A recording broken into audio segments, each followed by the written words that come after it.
क्या है? जब गोंडवाना को आप लोग जानोगे नहीं तो कैसे मानोगे भैया? करोगे क्या? बड़ी समस्या है। हमारे राजा महाराजा 1400 से, है ना, अभी तो ये 2020 1400 से लड़ाई लड़ते रहे गोंडवाना के लिए। और हम जिस धरती पर बैठे हैं, मैं नहीं कहता, इतिहास कहता है, इस धरती का नाम भी क्या है? गोंडवाना। फिर भी हम गोंडवाना को समझ नहीं पा रहे कि ये गोंडवाना क्या है। हमारे विद्वानों ने बताया कि 5 खंड का धरती। मैं आप लोगों को बता दूं कि गोंडवाना को समझने के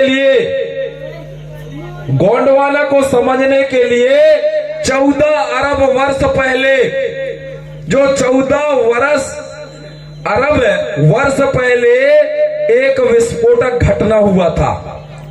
जिस प्रकार से भूकंप आता है ना, इसी प्रकार से इस पृथ्वी पर भूकंप आया था। उस भूकंप के कारण, उस विस्फोटक घटना के कारण जो हमारा ये पृथ्वी है 2 भागों में बट गया था।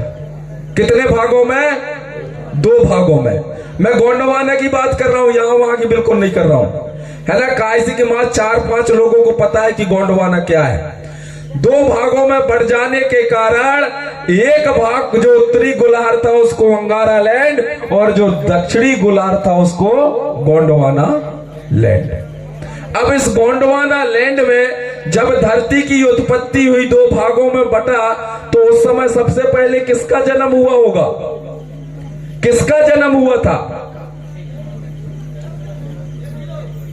अरे इस धरती पर सबसे पहले किसका जन्म हुआ था? आप लोगों ने तो सुना है कि ब्रह्मा जी का जन्म हुआ था, है ना।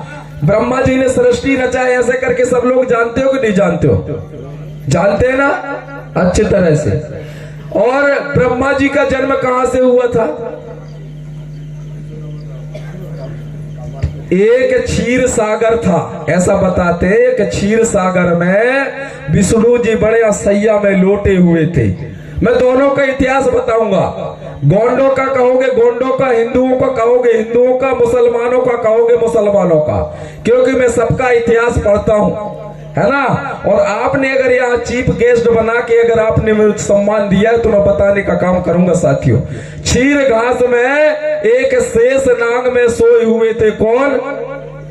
भगवान विष्णु, ऐसा बताया जाता है। मैं पूरा बताऊंगा। भगवान विष्णु ने देखा कि इस पृथ्वी पर सृष्टि का निर्माण करना है। दोनों चीज अंतर है, पृथ्वी अलग है और सृष्टि अलग है। बोले इस पृथ्वी में सृष्टि का निर्माण करना है, तो उन्होंने क्या किया? वहीं से एक कमल का फूल निकाल दिया। समझते जाना भाइयों, कमल के फूल से ब्रह्मा जी का जन्म होता है। कैसे? ब्रह्मा जी की। ये हमारा इतिहास नहीं कह रहा है ना, ये उनका इतिहास कह रहा है। आपको समझने की आवश्यकता है, ठीक है ना।